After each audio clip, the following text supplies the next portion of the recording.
Hello and thank you for joining us on our 15th edition of Education This Week by Indic Education. My name is Ravina and I hope you're enjoying the Diwali holidays with your family and friends. Many of you might be gearing up to return to your school and college campuses both in India and abroad. Now let's look at the headlines in education this week. Indian states plan to reopen schools post-Diwali. West Bengal asks colleges to fill over 10,000 vacant B.Tech seats.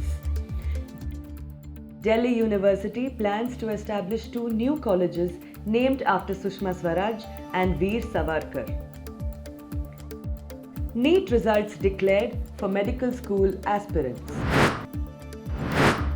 After multiple rounds of planning and precautionary protocols in place, states across India have been reopening schools or will be opening them post-Diwali in a phased manner. Since children are the ones who remain currently not vaccinated, there must be extra care taken to ensure that they don't catch the virus. Most of the states have taken a priority on starting offline classes for grades 9 to 12. Delhi plans to reopen schools post-Diwali for all classes with parental consent, while West Bengal will be opening schools batch-wise on alternate days. Odisha recently opened schools on the 21st of October after having resumed classes 9 to 10 in school since the last lockdown had ended. Tamil Nadu and Karnataka both have opened schools on the 1st of November. Maharashtra has been running offline schools since October 4th for classes 5 to 12 in the rural areas and classes 8 to 12 in urban areas. Karnataka has opened schools too since the 25th of October and had higher classes attending the schools since late August. Haryana, Rajasthan and Madhya Pradesh had all resumed offline classes in late September. In an unfortunate turn of events, the state of West Bengal, even after 3 rounds of central counselling, has failed to fill about 10,000 seats in the B.Tech courses out of a total of 34,000 seats. The counselling was held to fill seats in over 110 private and aided colleges, of which the final phase ended in September itself. The West Bengal Joint Entrance Exam, or WBJEE, was conducted in July this year. Since the board's counselling process failed to admit students for these 10,000 seats, colleges have now been asked to fill them on their own through a decentralized counselling process. Heightened by the pandemic, some of the institutes don't have the adequate infrastructure or qualified faculty to train the students in technical areas. It is also said that declined number of job opportunities has left many not wanting to pursue engineering degrees.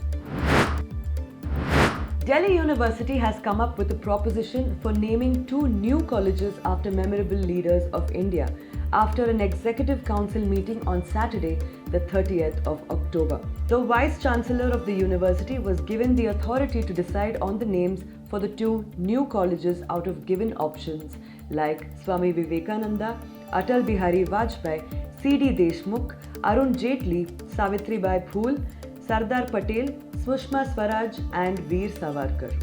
The new colleges will be named after Sushma Swaraj and Veer Savarkar, but the exact location and the courses they will offer remain unknown. Since Delhi University is one of the most sought after by students, especially for undergraduate courses in the arts and commerce domains, it is possible that more seats and more courses will be added thanks to the 2 new colleges. The National Testing Agency declared the results of the NEET, or National Eligibility Entrance Test, which is conducted annually at the national level for medical course admissions. It is said that 3 students have jointly secured the top rank, while the 5th rank is shared by 12 students and the 19th rank shared by 21 students.